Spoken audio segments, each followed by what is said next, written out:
नमस्कार, जय हिंद दोस्तों। एक बार पुनः चंदू कोचिंग क्लासेस में आप सभी का स्वागत है। और आज हम देखेंगे BSc first year in organic chemistry का unit second chemical bonding part 2, जिसके अंतर्गत हम लोग हाइब्रिडाइजेशन अर्थात संकरण का अध्ययन कर रहे थे।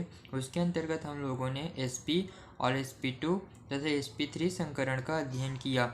आज हम देखेंगे sp3d संकरण। तो चलिए आइए जानते हैं कि sp3d संकरण अर्थात sp3d हाइब्रिडाइजेशन क्या होता है। तो sp3d हाइब्रिडाइजेशन में जब एक s ऑर्बिटल 3 p ऑर्बिटल और एक d ऑर्बिटल आपस में मिलकर 5 नए ऑर्बिटल बनाते हैं तो यह प्रक्रिया संकरण या sp3d हाइब्रिडाइजेशन कहलाता है। जैसे कि चित्र में दिखाया गया है कि यहाँ पर एक s ऑर्बिटल है, दूसरा यहाँ पर 3 p ऑर्बिटल है जो कि तीनों एक्सिस में स्थित है।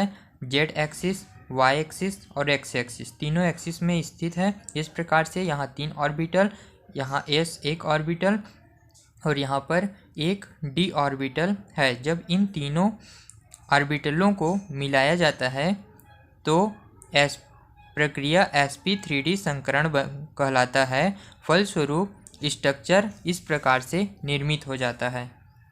यह संरचना त्रिकोणीय बाइपिरामिडल स्ट्रक्चर कहलाता है, अर्थात यह त्रिकोणीय द्विपिरामिडीय संरचना कहलाता है जहाँ पर बॉन्ड एंगल 120 डिग्री और 90 डिग्री होता है।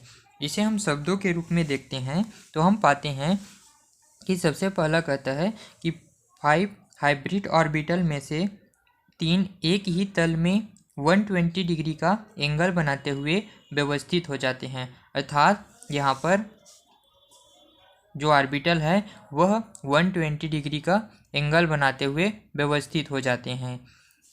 और दूसरा बताया है और 2 इस तल के साथ 90 डिग्री का कोण बनाते हुए सुव्यवस्थित रहते हैं। इस प्रकार से ये जो 2 ऑर्बिटल है वह 90 डिग्री का कोण बनाते हुए व्यवस्थित रहता है। तीसरा कहता है कि इस संकरण वाले परमाणुओं की आकृति त्रिकोणीय द्विपिरामिडीय ट्राइगोनल बाइपिरामिडल स्ट्रक्चर होता है, अर्थात इसकी संरचना को बताया है ट्राइगोनल बाइपिरामिडल होता है, अर्थात त्रिकोणीय द्विपिरामिडीय संरचना का निर्माण होता है। अब हम देखते हैं sp3d हाइब्रिडाइजेशन का एग्जाम्पल के रूप में हम PCl5 को अणु का बनना ले सकते हैं।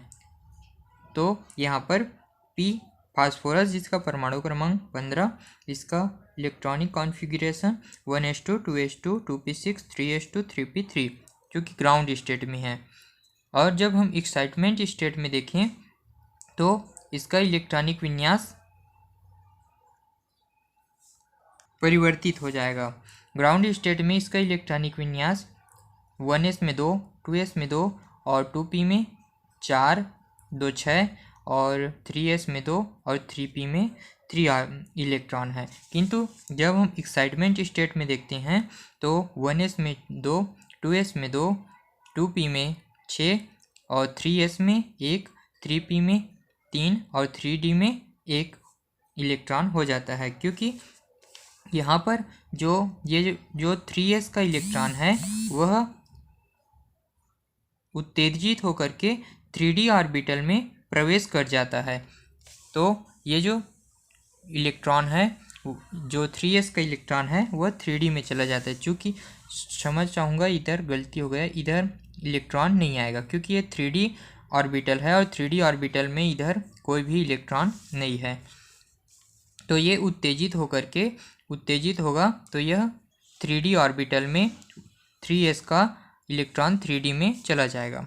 इस प्रकार से sp3d हाइब्रिडाइजेशन हो जाता है। एक s, 3p और एक d ऑर्बिटल संकरण में भाग लेते हैं। इस प्रकार से ये तीनों ऑर्बिटल हाइब्रिडाइज करते हैं। तो इस प्रकार से यह संकरण sp3d संकरण कहलाता है। एक s, 3p और एक d। ये 5 ऑर्बिटल Cl के 5 परमाणुओं के साथ उसके अर्धपूरित p ऑर्बिटल का अतिव्यापन करके 5 सहसंयोजक बंध बना लेते हैं तथा उसका स्ट्रक्चर इस प्रकार से हो जाता है। p जो कि सेंट्रल एटम है तो ये केंद्र में रहता है, और Cl5 जो कि पार्ट एटम है, तो ये P के चारों तरफ त्रिकोणीय द्विपिरामिडीय रूप में व्यवस्थित रहते हैं, अर्थात ट्राइगोनल बाईपिरामिडल स्ट्रक्चर के रूप में व्यवस्थित रहते हैं। उसी स्ट्रक्चर का आप शब्दों के रूप में वर्णन करते हैं तो PCl5 की आकृति त्रिकोणीय द्विपिरामिडीय ट्राइगोनल बाईपिरामिडल होता है।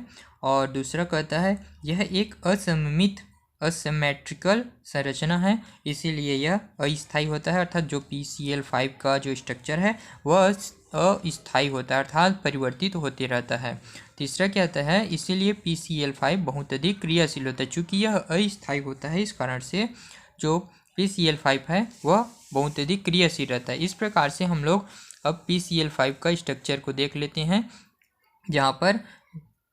जहाँ पर ये जो बीच में दिखाई दे रहा है ऑर्बिटल वह P का ऑर्बिटल है, और जो कोनों में दिखाई दे रहा है वह Cl का ऑर्बिटल है, और P के प्रत्येक ऑर्बिटल से Cl के प्रत्येक ऑर्बिटल सिग्मा बॉन्ड से जुड़े हुए हैं। अब इसे हम लोग शब्दों के रूप में समझते हैं।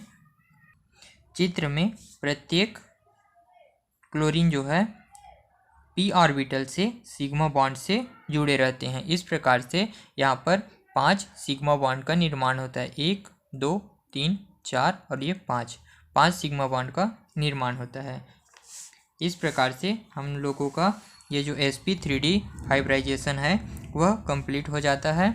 आशा करता हूँ कि यह sp3d हाइब्रिडाइजेशन वाला वीडियो आपको अच्छे तरीके से समझ में आया होगा। BSc से और भी रिलेटेड वीडियो देखने के लिए हमारे YouTube channel Chandu coaching classes के प्लेलिस्ट में जा कर के देख सकते हैं। धन्यवाद।